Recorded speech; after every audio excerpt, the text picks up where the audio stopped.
ஆ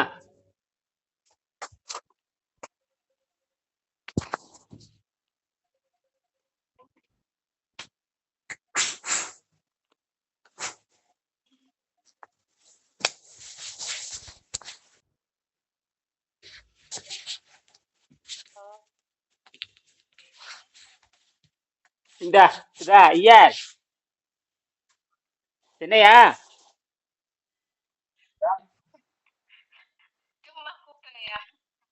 ஆ இதான் ஒரு அம்மா வருவாங்க ஒரு நிமிஷம் வகுப்பு நடத்திட்டு இருக்குதா பானே இந்தா பேசு அந்த இதெல்லாம் பாத்தியா அந்த கான்செப்ட்லாம் பாத்தியா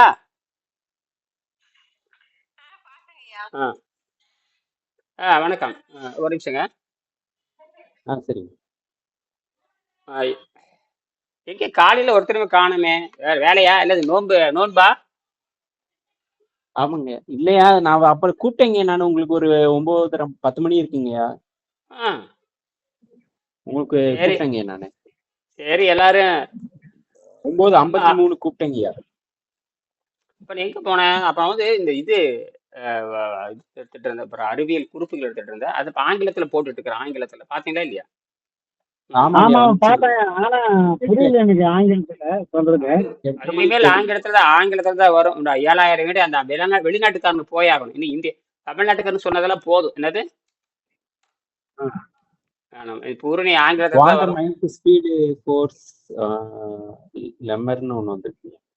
எக்கச்சக்கமா போட்டாச்சு நீ பூரா வர்றது பூரா ஆங்கிலத்தை நம்ம பேசுறது மட்டும் நம்ம வீடியோ மட்டும்தான் அது இருக்கும் மற்ற பூரா ஆங்கிலத்துல அவனுக்கு போய் சேரணும் போனாத்தான் இந்த மிஷின்லாம் செய்வானுங்க அது அது பண்ணிடணும் அது கொஞ்ச நாள் ஆகும் இனிமேல் ஆங்கிலத்துல தான் அது தனி அதாவது கூகுள் நோட் இருக்கு இல்லையா கூகுள் நோட்டு ஆமா. கூகுள் நோட் புக் எல்லாமே அதுல போட்டு அவன் ஆங்கிலத்துல அது எத்தனை மொழி வேலை மாத்திக்கலாம் நீங்க வேணும்னா கூட அதை பார்த்துட்டு நீங்க அதுல இருந்து மேல போய் லாங்குவேஜ் செட்டிங் கொடுத்து நீங்க உங்க மொழியில பார்த்துக்கலாம் அதெல்லாம் அதுல என்ன சொல்றான்னு ஆனா ஆங்கிலத்துல தான் வரும் அது மேல போய் நீங்க மாத்திக்கலாம் மேல போய் லாங்குவேஜ் மாத்திக்கலாம்.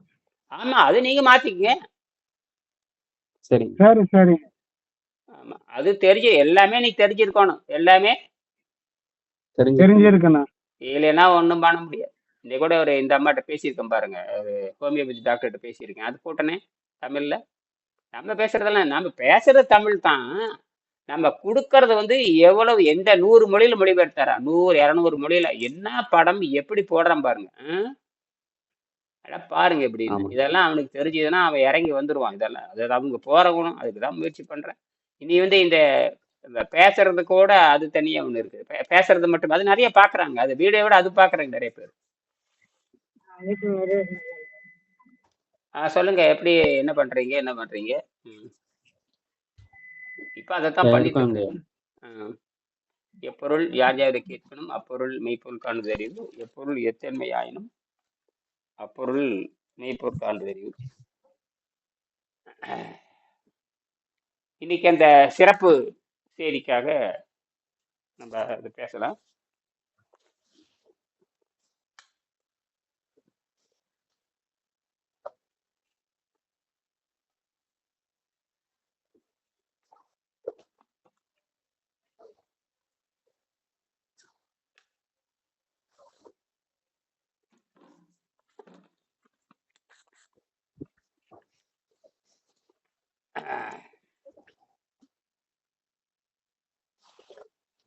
அதாவது 181 பக்கம் 180 181 பக்கம் நாசா விஞ்ஞானிகள் என்ன செய்ய இப்ப கூகுள் நோட் புக் எல்லாத்துக்காக நம்ம பேசுற மாதிரி வச்சுக்கலாம் நாசா விஞ்ஞானிகள் இதை வந்து நம்ம தமிழ்ல கொடுக்க போறேன் அப்ப ஆங்கிலத்துல மொழிபெயர்த்து ஆங்கிலத்துல கொடுத்துருவான் நாம எதில் வேணா மொழிபெயர்த்துக்கலாம் ஆக அவன் 181 பக்கம் இது வந்து உடம்பை சுத்தப்படுத்துற பயிற்சி முறையான தவிர வேற ஒண்ணும் கிடையாது அதாவது அந்த உடம்பை சுத்தம் செய்கின்ற பொழுது அந்த அறிவு சார்ந்த நோன்பு அதாவது rational fasting with மூக்கஸ்லெஸ் diet healing system for cleaning technology ஆக அறிவு சார்ந்த நோன்பு என்பது வேறு மதம் சார்ந்த நோன்பு என்பது வேறு ஆக அறிவை வைத்துக்கொண்டு மனதை வைத்துக்கொண்டு நாம் எப்படி விண்வெளிக்கு குடியேறுவது அங்கே மிதக்கும் காலநிலைகளை அமைத்து மிதக்கும் colony floating doomed colony floating மிதவை வீடுகளை கட்டி வாழ்றது அதுக்கான எனர்ஜியை வந்து எங்கிருந்து எடுக்கிறது? இப்ப நம்ம உடம்பை வந்து அதுக்கு தயாரிப்படுறோம். இப்ப நம்ம நோக்கமே வந்து விண்வெளியை மனித சமுதாயம் ஆக்கிரமிப்பு தலையாய கடமையாயும் ஆகும். விண்வெளி ஓடம் மூலமாக விண்வெளி அடைந்து திரும்புவதில் எரிபொருள் மற்றும் செலவாகும். இரண்டாவது, இதுதான் வந்து சிவில் இன்ஜினியர் வெங்கடேசனுடைய ஒரு பிரகடனம். இந்த புத்தகத்துல பிரகடனம் உலகத்தில் இருக்கிற எல்லா மொழி சிந்தனையாளர்களும் இந்த புத்தகத்தை வாங்கி அவங்க மொழியில மொழிபெயர்த்து படிக்கணும். உணவு இல்லாமல் வாழ்தல் வேற, உணவு உண்ணாமல் வாழ்வது வேற. இன்டேக் ஆஃப் ஃபுட்டு வேற, வித்தவுட் ஃபுட்டு வேற. அதாவது there is a two kind of different between intake of food and without food. உணவு சாப்பிட்றதெல்லாம் பெருசு பிரச்சனை கிடையாது. உடம்பை சுத்தம் செய்ய வேண்டும்.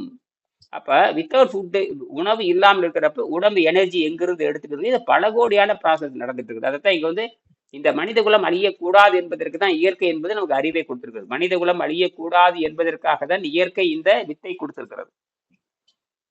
அதனாலதான் எனர்ஜி நிறைய வச்சிருக்குது. எனர்ஜி வச்சிருந்தா அது சோத்துல சாத்துல வைக்காது, எனர்ஜி வடிவத்துல தான் வச்சிருக்கும். அதுக்காக தான் இந்த உடம்பை டிசைன் பண்ணிருக்குது. இது நேச்சுரல் கேஸ் டெவலப் த பாடிம்பாங்க வித் பில்ட் பவர். எப்படி இது தாவரத்துல வந்து எப்படி கேபிலரி ரியாக்ஷன் இருக்குதோ அதே போல இந்த உடம்பும் கேபிலரி ரியாக்ஷன் வச்சிருக்குது. அதுக்கு வந்து பாத்தீங்கன்னா இந்த தலையை வச்சிருக்குது, பச்சை தலை. அதுல பாத்தீங்கன்னா பேராமேக்னட் எஃபெக்ட் இருக்கும். அதுல பாத்தீங்கன்னா மெக்னீசியம், சோடியம் மெக்னீசியம், ஃபெரைட்டு, அப்புறம் வந்து நிக்கலு, குரோமியம், அப்புறம் இந்த மாதிரி ஒரு 20க்கு மேற்பட்ட உப்புகள் இருக்குது. ஒரு 8 உப்புகள் ஒரு முக்கியமான உப்பு. அதாவது நானோ பார்ட்டிகள், நானோ மெட்டல் ஆக்சைடு. அந்த நானோ மெட்டல் ஆக்சைடு அது இருக்குது இல்லையா, அதே நானோ மெட்டல் ஆக்சைடு தான் நம்ம தோல் இருக்குது மேல. நமக்கு பார்த்து மெலட்டோனின்னு பேரு. மெலட்டோனின் அல்லது மெலனோசைட்டும்பாங்க. என்னது? Melatonin and melanocyte. இந்த மெலனோசைட் எப்ப வேலை செய்யுன்னு கேட்டீங்கன்னா, எப்போ இன்டர்னல் கிளீனிங் ப்ராசஸ், எப்போ அகத்தூய்மை பண்றீங்களோ அப்போ உடம்புல இருக்கிற எல்லா கழிவும் நீங்கி நம்ம தோல் இருக்கிற கண் இருக்கு பார்த்தீங்களா, தோல் கண், இந்த துளை, அது வந்து கேப்லரி, அதாவது கண்ணுக்கு தெரியாத தன் துகி கவர்ச்சின்னு பேரு. வெளியே இருக்கிறத அப்படியே உறிஞ்சும். வெளியே இருக்கிறத அப்படியே உறிஞ்சும். தாவரம் வந்து பாத்தீங்கன்னா தண்ணி கீழே உறிஞ்சுதான் இல்லையா? அதுக்கு மோட்டார்லாம் கிடையாது. என்னது?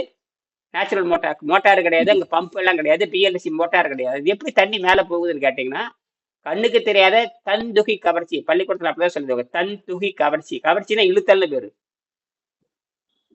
கேப்லரி ரியாக்ஷன் ஆங்கிலத்தை சொல்லுவாங்க, அதுல ரூட்ஸே கிடையாது. கேப்லரி ரியாக்ஷன் சொன்னா எந்த ரூட்ஸும் கிடையாது. தமிழ்ல மட்டும்தான் தன் துகி கவர்ச்சி. கவர்ச்சின்னா உள்ளே இழுத்தல்னு பேரு. தன் துகினா சிறு கண்ணுக்கு தெரியாத ஓட்டைன்னு பேரு. அந்த ஓட்டை வந்து ஹோல் மாதிரி ஆகும். இந்த ஹோல்னா என்ன தெரியுமா? ஓட்டை, கண்ணுக்கு தெரியாத ஓட்டை. அந்த ஹோல் பார்த்தீங்கன்னா பக்கத்தில் இருக்கிற பொருளை இழுத்துக்கும். அதுக்கு உதாரணம் நீங்க பஞ்சு தண்ணி கிட்ட கூட என்ன ஆகும்? பஞ்சு தண்ணி கிட்ட வச்சு என்ன ஆகும்? இழுத்துருங்க, அப்படியே உறிஞ்சிரும். இதை கண்டுபிடிச்சாங்க. இது அப்படி சொல்லணும். ஸ்பாஞ்சு உரியுதுன்னு சொல்லுவாங்க. ஸ்பாஞ்சுக்குள்ள ஓட்டை இருக்கு, கண்ணுக்கு தெரியாத ஓட்டை. அந்த ஓட்டை தான் அதுவும் எல்லா மெட்டலையும் இழுக்கும். என்னது? எல்லா மெட்டலையும் இழுக்கும். கனமான மெட்டல் வந்து வெளியே நின்றுக்கும், லேசான மெட்டல் உள்ள போயிடும். தண்ணியை மட்டும் உறிஞ்சு மத்தெல்லாம் ஃபில்டர் பண்ணி நிறுத்தணும். இதுதான் வந்து நேச்சுரல் மெத்தடுன்னு சொல்லுவாங்க. இது இங்கேயே என்ன ஆகுதுங்க, இங்கதான் இந்த எனர்ஜி வந்து டிவைட் பண்ணுது. அதாவது எது தேவை, எது தேவையில்லை, எது உள்ள போகணும், எது உள்ள போகக்கூடாதுன்னு அது உள்ள என்ன பண்ணுதுன்னா அந்த கேப்லரி, அந்த நுண்துளை முடிச்சுக்குது. அப்ப நம்ம உடம்புல அப்படி வேணும்னா நம்மளோட வந்து மெலனோசைட்டா மாறுது. மெலோனின் பாங்க. அந்த காளான் இருக்குல்ல, வெள்ளை காளான் இருக்கு இல்லையா, வெள்ளை காளான். ஆமாங்கய்யா. அந்த வெள்ளை காளான் பார்த்தீங்கன்னா மெலனோசைட் இருக்கு மேல. மெலோனின் அந்த மெலனோசைட் இப்படிலாம் சொல்லுவாங்க. தாவரத்துக்கு பாத்தீங்கன்னா சாதாரண தாவரத்துக்கு பச்சையம் சொல்லுவாங்க. அந்த குளோரோஃபில், அது மெக்னீசியம் எஃபெக்ட்பாங்க. அது மெக்னீசியம் குளோரோஃபில். அது வந்து அது வந்து பாத்தீங்கன்னா கிரீன் குளோரோஃபில் சொல்லுவாங்க. அந்த குளோரோஃபில், அப்புறம் வந்து குளோரோஃபில் இருக்கணும். மெக்னீசியம், அதாவது magnesium, ferrite, nickel, chromium, aluminium, boron, zinc, இதெல்லாம் இருக்கும். இதெல்லாம் இந்த மாதிரி நிறைய 20க்கு மேற்பட்ட துகள் இருக்கு. அதெல்லாம் மெட்டல் ஆக்சைடா மாறி இருக்கும். அதுதான் இந்த வெளியே இருக்க வெளிச்சத்தை உள்ள உறிஞ்சி அப்படி தம்பிக்கு எனர்ஜியா மாத்திடும். இந்த தாவரம் தான் மனிதரை மாறி நம்மளோட நிறம், தோல் நிறம் மாறிடுது. அது பச்சையா இருக்கும், நமக்கு பழுப்பு நிறமா இருக்கும், அல்லது வெள்ளையா இருக்கும், அல்லது பழுப்பா இருக்கும். அதே தோல் தான் இங்க வர்றப்ப காளானுடைய தோல் மாதிரி. காளானுக்கு வந்து நேரடியா சூரிய வெளிச்சம் தேவையில்லை. அது இருட்டிலேயே எடுத்துக்கும், சக்தி எடுத்துக்கும். அந்த சக்தி வேணும்னா அது காமா ரேடியோ எடுத்துக்கும், குறிப்பாக நியூட்ரான் ரேவை இழுத்துக்கும். நியூட்ரான் ரேவு தான் எங்க வேணாலும் பரவி இருக்கும். இப்பதான் நமக்கு புரியுது, நியூட்ரான் வந்து நமக்கு சப்போர்ட் பண்ணுது, இப்பதான் புரியுது. அதனாலதான் சித்தர்கள் வந்து உணவு பாதை தூய்மை செய்து மரணத்தை வந்து தள்ளி போட்டாங்க. மரணத்தை இந்த சரி உணவினால் வரக்கூடிய இதுல 15 வயசுக்கு மேலதான் செய்யணும். அப்ப சரி இந்த விண்வெளியை மனித சமுதாயம் ஆக்கிரமி 5 கடமை. விண்வெளியை மனித சமுதாயம் ஆக்கிரமிப்பது தலையாய கடமை, உலகத்தின் தலையாய கடமை. விண்வெளி ஓடம் மூலமாக விண்வெளியை அடைந்து திரும்புவதில் எரிபொருள் மட்டுமே செலவாகும், மட்டுமே ஏற்படும். எரிபொருள் செலவு மட்டுமே ஏற்படும். இரண்டாவது, இதுக்கு அஷ்டாங்க யோகத்தின் இரண்டாவது படியில் உள்ள நியமத்தின் முதல் விதி அகத்தூய்மை தேவை. அஷ்டாங்க யோகத்தில் 2வது படி. இதெல்லாம் வந்து 3000 ஆண்டு 4000 ஆண்டுக்கு மேலே திருமுறலால் எழுதப்பட்டது. அப்ப அஷ்டாங்க யோகத்தின் 2வது விதி, அஷ்டாங்க யோகத்தின் 2வது படியில் 2வது ஸ்டெப்ல உள்ள நியமத்தின் முதல் விதி. அதுல அஷ்டாங்க யோகத்தில் 10 ஸ்டெப் இருக்குது. அந்த 10 ஸ்டெப் முதல் படியை நீங்க முடிக்கணும். அதுக்குதான் அகத்தூய்மைன்னு பேரு.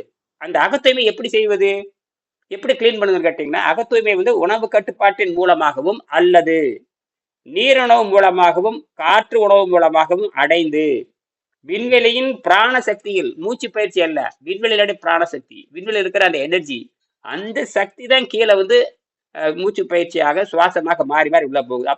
அப்ப மூச்சு பயிற்சி மட்டுமல்ல, மூச்சை கூட நிறுத்த முடியும். அப்படின்னு எனர்ஜி எங்க இருந்து வருது? கான்ஸ்டன்டா விண்வெளியிலிருந்து வரக்கூடிய பல கதிர்கள் வீச்சு, அதுதான் மனிதர்களுள்ள போயிட்டே இருக்குது.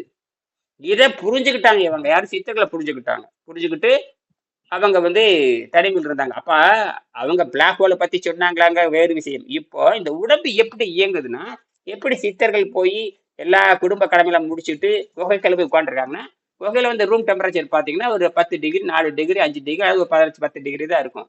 அப்படின்னா அவ்வளோ மலை மேல் உச்சியிலிருந்து கீழே பொத்துக்கிட்டு வருது. எது பொத்துட்டு வருது? நியூட்ரன் துகள் வருது. இப்படின்னு இப்ப விஞ்ஞானிகள் சொல்றாங்க.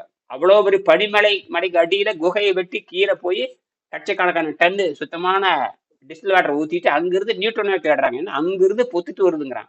எத்தனை கோடி கிலோமீட்டர் காப்பாட, பல லட்சம் கோடி கிலோமீட்டர் காப்பாடு வந்து நியூட்ரனா வருதுங்கிறான். அதாவது பூமியை பொத்துட்டு மலையை பொத்துட்டு இறங்குதுங்கிறான். நம்ப முடியுமா இதெல்லாம்? அப்படித்தான் நடக்குது. அப்படித்தான். ஆமாங்கய்யா. திருநெல்வேலி இருக்குல்லங்கய்யா, ஆஹ் திருநெல்வேலி பக்கத்துல வந்து மகேந்திரகிரின்னு சொல்லி இந்த இஸ்ரோவோட ஒரு மகேந்திரகிரி, அதான் தமிழ் மையன்னு பேரு. அவன் தான் 15,000 ஆண்டு அவன் மையன் கிரின்னு பேர் வச்சிருக்கான் பாருங்களா. அந்த மையனும் இந்த தமிழ் மையனும் மெக்சிகோ மாயன் நாகரிகம் தமிழ் நாகரிகம் தான் போது. தமிழ் மையன்னு பேரு, மய இந்திரன் பேரு. மயன் இந்திரன். இந்திரன் என்ன தெரியுமா அர்த்தம்? ஐந்திரன் அர்த்தம். இந்திரன் ஐந்திரன். இந்த ஐ வந்து ஈயாக திரிஞ்சு போகும். ஐ வந்து ஈயாக மாறிடும். ஐ ஈயா மாறும். ஐந்திரன் ஐந்திரனா மாறும். அதே ஐந்திரன் வந்து இந்திராவா மாறும். இந்திரா என்னது? இந்திரனா இந்திரா. அந்த இந்திரா ஐ வகை தன்மையை தெரிஞ்சது இந்திரஜித்துன்னு பேரு. இந்திரஜித்துனா அவங்க தாத்தங்கிட்ட இருந்து கத்துக்கிட்டாங்க. இந்திரஜித்து ராவணனுடைய பையன் இந்திரஜித்து.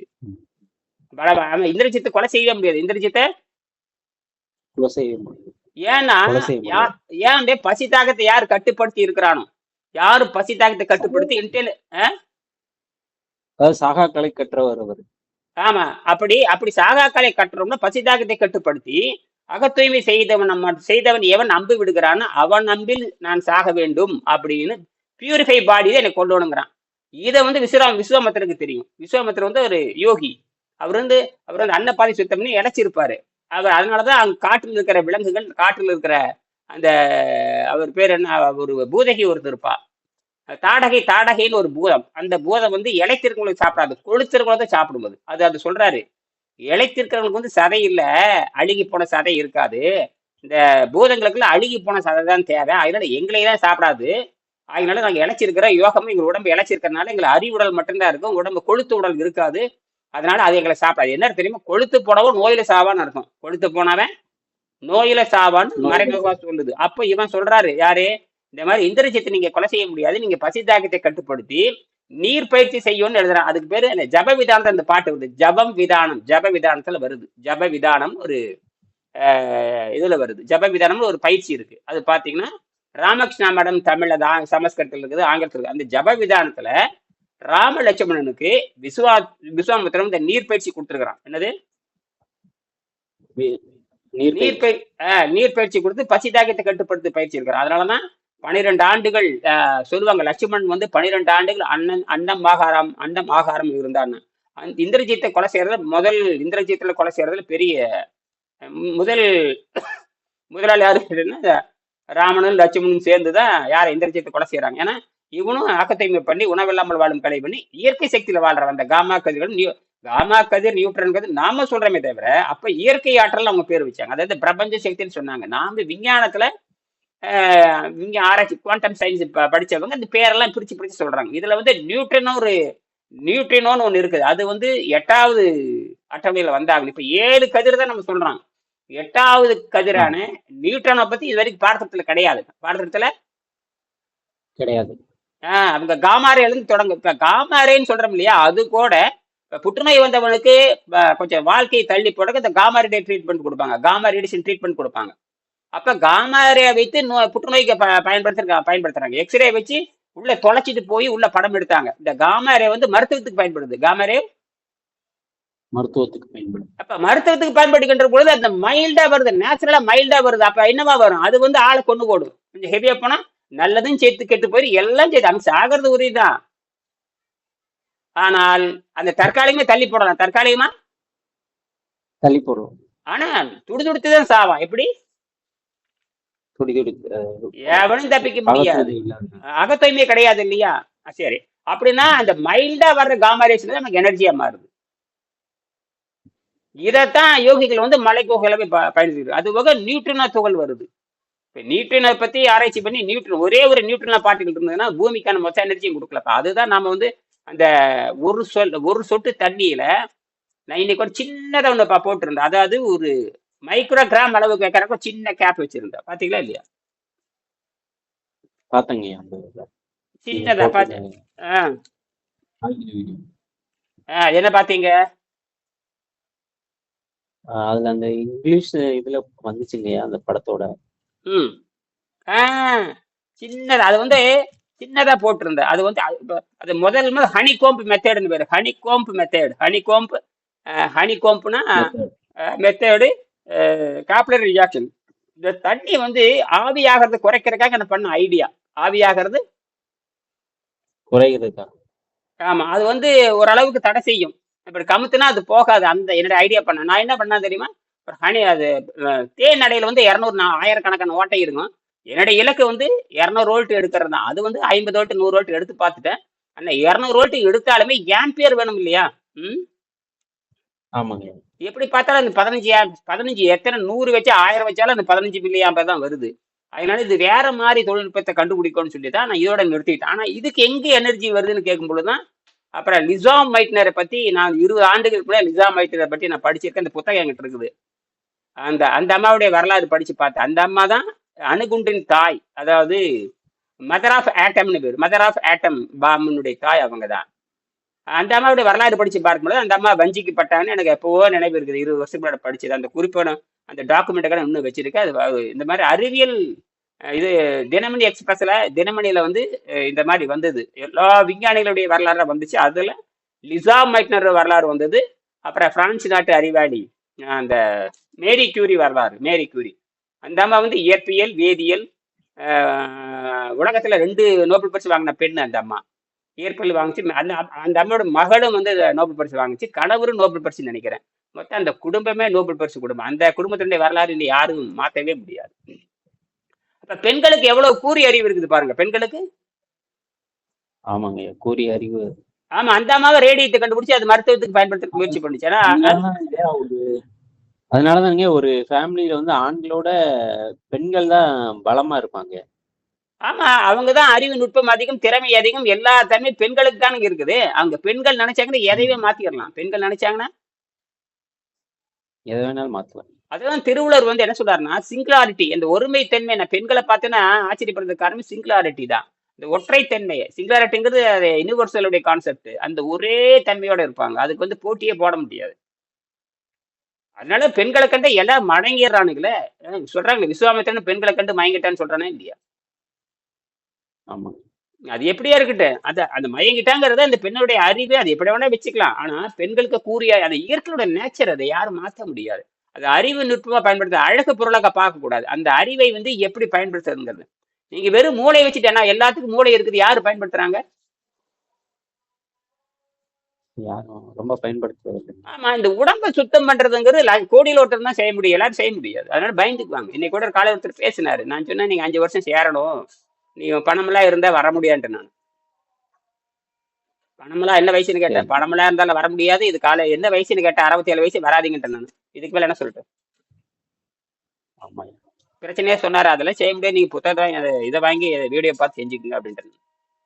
அதெல்லாம் நீங்க எல்லாம் சரி. பள்ளியில அப்படித்தான் போயாகணும். இனிமேல் வருஷத்துக்கு ஒருத்தர் 2 பேர்த்த சொல்லிக் கொடு. சும்மா நம்ம வீடு இப்ப நமக்கு தெரிஞ்சு போச்சுங்க. இந்த அறிவியல் வந்து வேற மாதிரி கொண்டு போகணும்.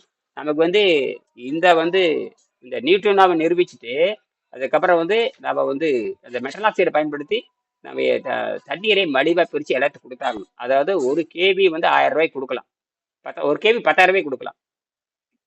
அதாவது ஒரு சரி. வீட்டுக்கு தேவை ஒரு வீட்டுக்கு தேவைன்னா 2 கேவி இருந்தா போதும். அது ஒரு 20,000 அதாவது ஒரு செலவுல. வருஷத்துக்கு போதுங்களாயா? இல்ல மொத்தமா யூஸ் பண்ணிக்கலாம்? ஆமா, அது எப்படின்னா அது 100 வருஷத்துக்கு வேலை செய்யும். ஒரு சரி 6 சரி. மாசத்துக்கு ஒருக்க சுத்தப்படுத்திடணும். அது வந்து மெட்டலாக்சைடு, அது வந்து பாத்தீங்கன்னா அது ஹைட்ராக்சைடு வந்து படிய ஆரம்பிக்கும். அது வந்து சுத்தப்படுத்திக்கலாம். அது வந்து H3O ஹைட்ரேனியம் OH மைனஸ், அது வந்து புரோட்டான் எக்ஸ்சேஞ்ச மாறி, அதுவும் காமாரே தான், அது நியூட்ரனரே தான். எல்லாம் அப்படித்தான் பண்ணும். தண்ணின்னு வந்துட்டா காமாரே அந்த நியூட்ரனரை வந்து அதுல கண்டுபிடிச்சிட்டாங்க. அதுக்கு வந்து என்பிஎன் விஞ்ஞானி டாக்டர் ஜோதிஷா, பெரிய சயின்டிஸ்ட் அந்த அம்மா. அந்த அம்மா பேரறிவுங்க. எப்படிதான் இப்படி கண்டுபிடிச்சுன்னு தெரியல. அது வந்து மெட்டல் ஆக்சைடை பயன்படுத்தி, lithium metal oxide, magnesium metal oxide, ferrite metal oxide பயன்படுத்தி ஒரு சிப்பு தயாரிச்சாங்க. அது பார்த்தீங்கன்னா செல்ஃப் அயனைசேஷன் அண்ட் செல்ஃப் டிஸ் அசோசியேஷனை மாறி, அவங்க நானோ போற சேட்டத்தை பயன்படுத்தி தண்ணி 2ஆ பிரிச்சு அடிச்சு நொறுக்கினாங்க. அதே பிரிச்சிருச்சு. இது பிரிச்சுட்டு ஹைட்ரேனியம் உருவாக்குது, ஹைட்ராக்சைடு உருவாக்குது, ஃப்ரீயா எலக்ட்ரிசிட்டி வருது. இதுதான் விஷயமே. ஒரு சின்ன வீடியோல இருக்குது பாருங்க, ஆச்சரியமா இருக்கு. நம்ம அதை இன்னும் டெவலப் பண்ணி அவங்க 3 மெட்டல் ஆக்சைடு வைக்கிறாங்க. நான் 8 மெட்டல் ஆக்சைடு டிசைன் பண்ணியிருக்கேன். அதெல்லாம் எனக்கு சரியான லேப் இருக்கணும். அது பண்ணணும். இங்கிலாந்துல பண்ணலாம். இங்கிலாந்துல தான் பண்ணணும். அது இந்தியால எல்லாம் பண்ண மாட்டாங்க. இந்தியால வந்து மனப்பாட கல்வி நம்பிட்டு இருக்கிறான். இந்தியா உருப்படுறதுக்கு வாய்ப்பே இல்லை. அந்த அம்மாவுடைய கண்டுபிடிப்பே ஆமா. இன்னும் பரவவே இல்லை. அது சரியாது.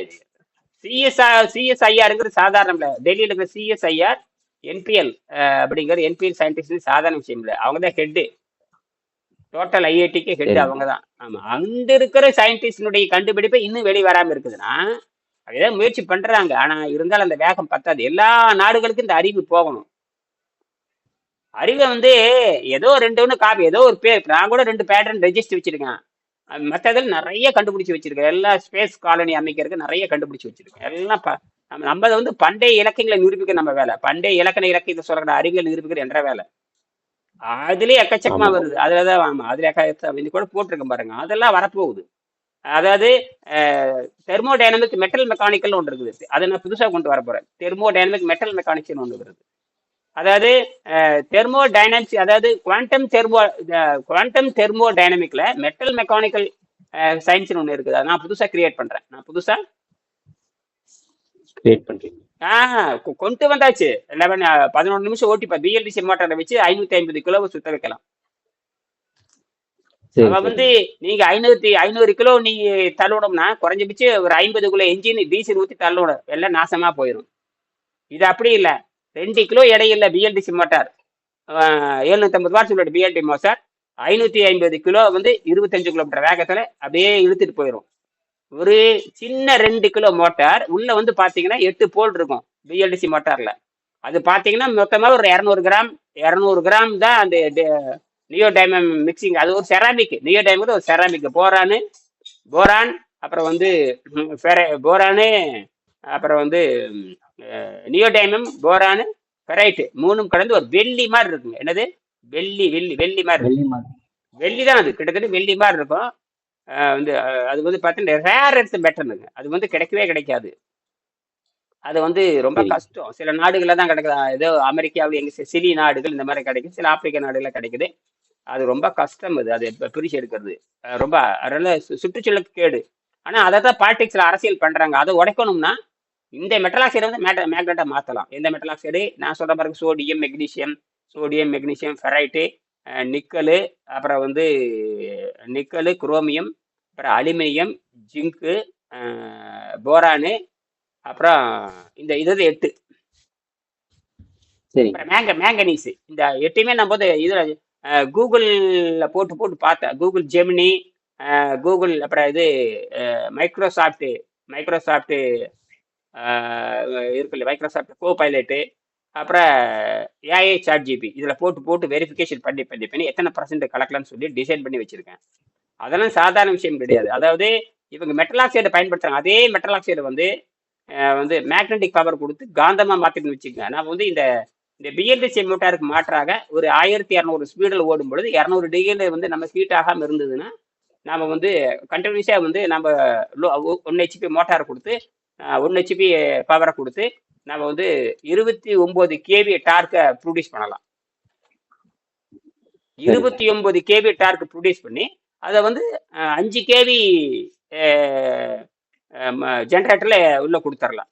அப்போ இங்கே வந்து மல்டி டைமென்ஷனில் மாறுது. நம்ம வந்து 1 கேவி கொடுத்து 10 கேவி எடுக்க, 1 கேவி மின்சாரத்தை கொடுத்து மின்சாரம் எடுக்க முடியாது. அதை வந்து விதை வந்து பூமிக்குள்ள போட்டு பல்வேறு வகையான பரிணாம வாரியில் மாறி ஸ்டெப்பாக மாறுறப்ப வேற 1 விதை 100 விதையா மாறுது, 1000 விதையா மாறுது. அதே மாதிரி நான் எவல்யூஷன் ப்ராசஸை பயன்படுத்தி 1 கேவி கொடுத்து மல்டி டைமென்ஷனை கொடுத்து டிசைல அளவு மாற்றி, டிசைனுடைய அளவு வேற, அதோடைய சென்ட்ரிஃபெட்டல், சென்ட்ரிஃபீகல், கான்கேவ் லென்ஸு, கான்கேவ் வெக்ஸு, அப்புறம் மெகாஃபோன் எஃபெக்ட், மேக்னிஃபை லென்ஸு, இந்த எஃபெக்டில் வரணும். அதெல்லாம் இது வந்து லெவரேஜ் இருக்கணும், டார்க் இருக்கணும், ஹெவி ரெஃப்ளெக்ஷன் ஃபோர்ஸ் இருக்கணும். இந்த ஒரு ஹெச்பி மோட்டருடைய சூடு வரவே கூடாது. 24 மணி நேரம் ஓடினா கூட பிஎல்டிசி மோட்டார் சூடே வரக்கூடாது. ஆனால் 60-70 டிகிரி தாண்டாவே இந்த பிஎல்டிசி மோட்டார் செத்து போயிடும். 11 நிமிஷத்துக்கு மேலே ஓட்ட முடியாது. நான் பல முறை 11 நிமிஷம் ஓட்டி நிறுத்தி நான் உறுதிப்பட்டு இப்போ பேடன்ட் அந்த கான்செப்ட் ரெஜிஸ்டர் பண்ணுறேன். சென்ட்ரிஃபெட்டல், அதாவது வெங்கடேசன் சென்ட்ரிஃபெட்டல் ஃபோர்ஸ் நான் பதிவு பண்ணேன். வெங்கடேசன் பேரை தான் வைப்பேன். எல்லாத்துக்கும் வெங்கடேசன் பேரை தான் வைப்பேன் நான். சரிங்க.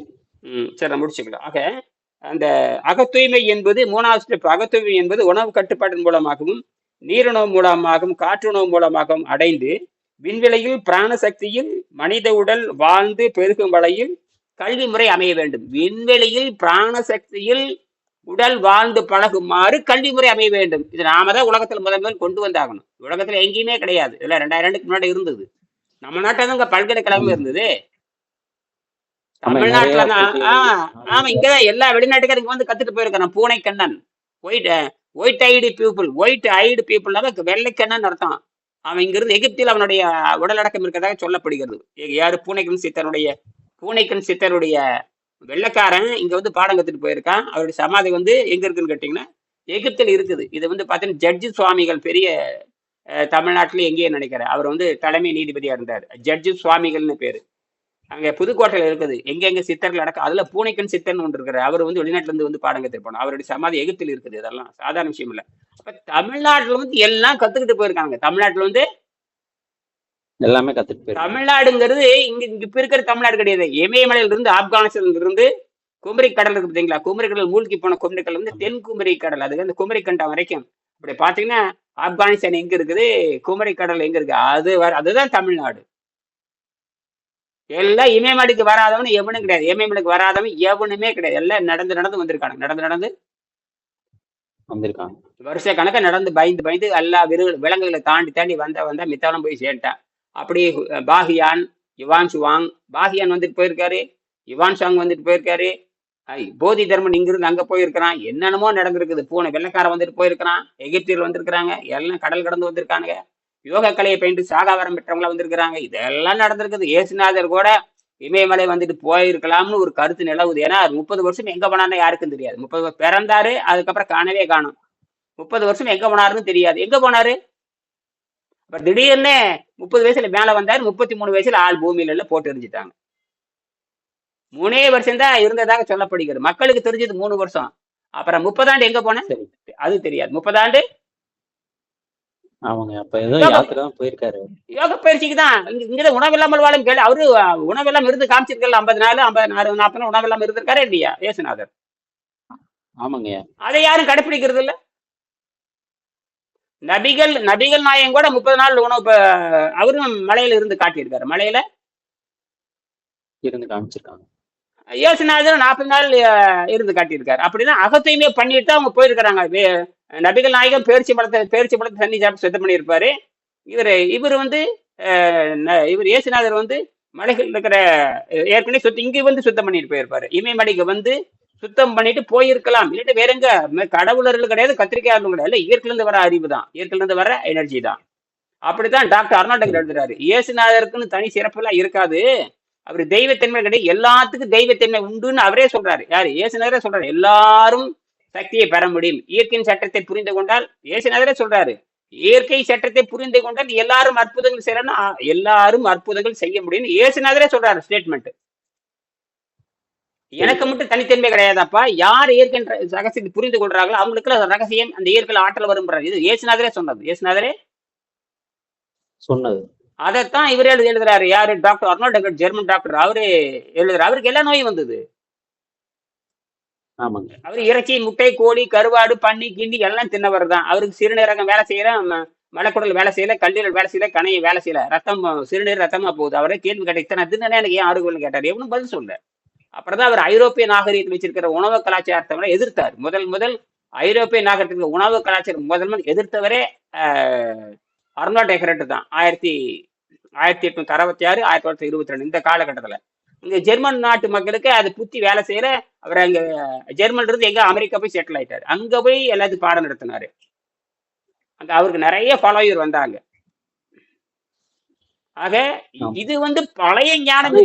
வந்து பழத்தோட்டங்கள்லாம் வேலை செஞ்சதா சொல்லுவாங்க. ஆமா, பழத்தோட்டத்துல வேலை செஞ்சு கூலிக்கு பதிலாக பழங்கள் வாங்கி அகத்தையுமே செஞ்சார். பண்ணிட்டு தான் அப்புறம் தான் அறிவு சார்ந்த நோன்புன்னு ஒண்ணு கண்டுபிடிச்சார். அதுல எல்லா ரகசியம் சொல்லிட்டார். விண்வெளியில இருந்து அவர் முதல்ல ஹியூமன் பாடிஸ் காஸ்மிக் என்ஜின் சொன்னது அவருதான். வெள்ளைக்காரனுக்கு சொன்னாரே, நமக்கு என்ன தெரியுமா அர்த்தம்? அண்டம் சுருங்கின் அதற்கு ஒரு அழிவில்லை, பிண்டம் சுருங்கின் பிராணன் அழிவு. நாம 3000 ஆண்டுக்குள்ள எழுதியாச்சு. என்னது? 3000 ஆண்டுகள். பிண்டம் சுருங்கணுங்கிறாரு, அவரும் உடம்பு இழைக்கணுங்கிறாரு. கரெக்டா வருது. மேற்கு நாடும் கிழக்கு நாடும் சந்திக்குது மருத்துவத்துல. மேற்கு நாட்டுக்காரனும் உடம்பு இழைக்கணுங்கிறான், கிழக்கு நாட்டுக்காரன் நம்மாலும் சேர்ந்து அண்டம் சுருங்கின் அதற்கு ஒரு அழிவில்லை, பிண்டம் சுருங்கின் பிராணன் நிலை வரும், உண்டி சுருங்கின் உபாயம் பலமுங்கிறான். உண்டி சுருங்கணுங்கிறான். இந்த ப்ராசஸ்ல வந்தாகணும். ஜெர்மனும் தமிழும் சேர்ந்துதான் உலகத்திற்கு நல்ல வழிகாட்டும். வேற வழியே இல்லை. இப்படி இருந்தா தான் உடல் விடுதலை அடையும். இப்படி இருந்தா தான் மனம் விடுதலை அடையும். இப்படி இருந்தா ஆன்மா விடுதலை அடையும். குறைஞ்சபட்சம் 100 ஆண்டுகளாவது நோய் இல்லாம வாழ்ந்து காட்டணும். அப்பதான் உலகம் ஏற்றுக்கொள்ளும். உணவு ஒரு பிரச்சனை இல்லை, உணவு தடையாகி இருக்கிறது. அப்படிங்கிறத உணவுங்கிறது என்ன கேட்டீங்கன்னா, தேவையெல்லாம் உள்ள போச்சுன்னா அந்த உணவு வந்து குடிய. நீங்க வந்து நல்லா சுத்தமானதுக்கு அப்புறம் நீங்க கொஞ்சமா உணவு எடுத்தாலும் கூட உடம்பு ஏறாது. ஏதாவது ஒரு சை உணவு அது சுத்தத்துக்கு போட்டோம்னா எடுக்க மாட்டேங்குது, எடுக்காது. நன்கு சுத்தமான உடம்பு சாதாரண உணவை புறந்தள்ளி விடும். அது பாய்சன். அது தேவையில்லை. பாய்சன் தேவையில்லை. அதே சொல்லுது பாய்சன். எனக்கு பாய்சனா எடுத்துக்கிறது. உண்டியில காசு போட்டா உண்டியில் நிக்குது. ஆனா வயிற்றுல போட்டா ஏன் உடம்பு வெளியே தள்ளுது? உள்ள வச்சுக்க வேண்டியதானே, ஆரோக்கியமான பொருள் தானே உள்ள வச்சுக்க வேண்டியதானே. இது அறிவு நமக்கு வேண்டாமான்னு கேக்குறேன். நானும் சாதாரண உணவுல இருந்து வந்தவன் தானே, எனக்கு மட்டும் என்ன பேர் அறிவான்னு கேக்குறேன். அந்த பண்ற கொடுமைகளை பார்த்துட்டு அந்த நமக்கு வழிகாட்டு. நமக்கு வந்து யாருக்குமே தெரியும். எனக்கு நமக்கு வந்து சித்தர் யாருன்னு தெரியாது, திருவள்ளுவர் யாருன்னு தெரியாது, திருமூலர் யாருன்னு தெரியாது, அப்புறம் வந்து ஜெர்மன் டாக்டர் அர்னால்ட் யாருன்னு தெரியாது. இதெல்லாம் நமக்கு சம்மந்தம் இல்லாதவங்க. புரியுதா? திருவள்ளுவர் 2000 ஆண்டு, திருமூலர் 3000 ஆண்டு, தொல்காப்பியம் 18000 ஆண்டு, ஜெர்மன் டாக்டர் அர்னால்ட் வந்து 130 ஆண்டு. இதெல்லாம் எங்க நமக்கு தொடர்பு இருக்குது? அதெல்லாம் கம்பேரிட்டிவ் ஸ்டடி சான்ஸே கிடையாது. 2000 ஆண்டுக்கு முன்னாடி வாழ்ந்த வரலாறு, 150-30 ஆண்டுகளுக்கு முன்னாடி இருந்த வரலாறு ரெண்டே இணைச்சு தன்னோட சொந்த ஆய்வு பண்ணி நிரூபிக்கிறாரு. எங்க மன்னார்குடி ரோட்டரி சங்கத்துல டாக்டர் எம்பிபிஎஸ் டாக்டர் நிரூபிக்கிறாங்க அவங்க சொந்த செலவுல. இவங்க வெங்கடேசன் டாக்டர், இவர் சயின்டிஸ்ட் வெங்கடேசனுடைய குடும்பமே டாக்டர் குடும்பம் தான், எம்பிபிஎஸ் டாக்டர் குடும்பம் தான்.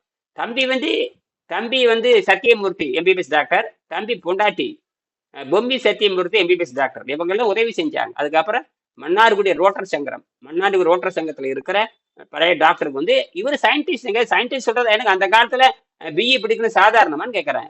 கிட்ட போயிருவீங்களா? அது ரொம்ப ரேருங்க அப்போ. எட்டாம் கிளாஸ் படிச்சா அவன் எட்டாம் கிளாஸ் படிச்சா ஹெட் மாஸ்டர் ஆயிடுவான். இவர் பிஇ சிவில் இன்ஜினியர் சாதாரண விஷயம் இல்லை, நோபல் பரிசுக்கு சமம். என்னது? ஆமாங்க, நோபல் பரிசுக்கு சமம். ம் லஞ்சம் வாங்கக்கூடாதுங்கிறக்காக பதவி விலகினார். உலகத்துல லஞ்சம் வாங்கக்கூடாதுங்கிறக்காக தன்னுடைய பிஇ பதவி, அதாவது அரசாங்க உத்தியோகத்தை துறந்து வெளியே போறாருன்னா அப்ப இந்த கல்வி முறை தப்புன்னு தான் அர்த்தம். ஆமாங்க. இது காரணம் வெள்ளக்காரனுடைய பிரிட்டிஷ் கல்வி முறை தான். அவன் வந்து இங்க வந்து என்ன பண்ணிட்டான் தெரியுங்களா?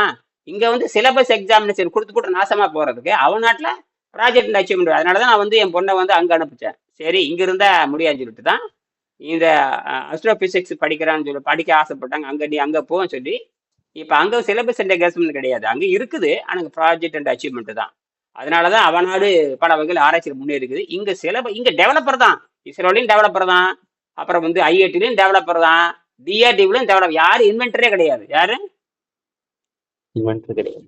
ஆமாம், அதுதான் சிஎன் ராவ் சொல்லுவாரு. சிஎன் ராவ் பாரத ரத்னா பெற்றவர், ஒரு மிகப்பெரிய சயின்டிஸ்ட். அவர் சொல்லுவாரு, நீங்க டெவலப்பரா இருக்காதீங்க, கண்டுபிடிங்கடா அப்படின்னாரு. யாரும் கண்டுபிடிக்க மாட்டேன், காப்பி அடிக்கிறதோட சரி. காரணமே இந்த வெள்ளக்காரனுடைய சிலபஸ் இந்த எக்ஸாமினேஷன் தான். அவர் பெரிய கெமிஸ்ட்ரி சயின்டிஸ்ட். அது உலகம் பூரா எல்லா கல்லூரிக்கும் யூனிவர்சிட்டிக்கும் போய் இது இந்த ப்ரொஃபஸரா போயிட்டு வருவாரு, கெஸ்ட் லெக்சரா போயிட்டு வருவாரு. Guest lecture. ஆமா, இன்னைக்கு பல நாடுகளுக்கு போயிட்டு தான் வர்றாரு அவரு. அவரு கூட சோலார் ஹீட்டை பயன்படுத்தி ஹைட்ரஜன் ஆக்சைடு பிரிக்கிறதுக்கு முயற்சி பண்ணாரு. அவரோட வீடியோல என்கிட்ட இருக்குது. அதெல்லாம் எனக்கு வந்து ஒரு தூண்டலா இருந்தது. அவரு அதை சிஎன் ராவ், அவர் நோபல் பரிசு பாரத ரத்னா பெற்றவர். 5 பிரதமர்களுக்கு அறிவியல் ஆலோசகர், சயின்டிபிக் அட்வைசரா இருந்தார். சயின்டிபிக் அட்வைசரா இருக்குன்னு சாதாரண விஷயமா? ஆமாங்க, அது பெரிய. ஆமா, 5 பிரதமர்களுக்கு டாக்டர் மன்மோகன் சிங் வரைக்கும் அவர் இருந்தார். அப்ப 25 ஆண்டுகளா இருந்திருக்காரு. அவர் யாரும் அசைக்க முடியாது. அவர் எல்லாத்தையும் கிரிட்டிசைஸ் பண்ணுவார். கண்டுபிடிக்கலன்னா ஒழுக்கத்தை பத்தி பேசுவாரு. கண்டுபிடிக்காத நாட்டுக்கே தேவையில்லை பாரு. கண்டுபிடிக்காத நாட்டுக்கே தேவையில்லை. நீங்க கண்டுபிடிக்க கூடாதுன்னு தான் இருக்குதுங்க.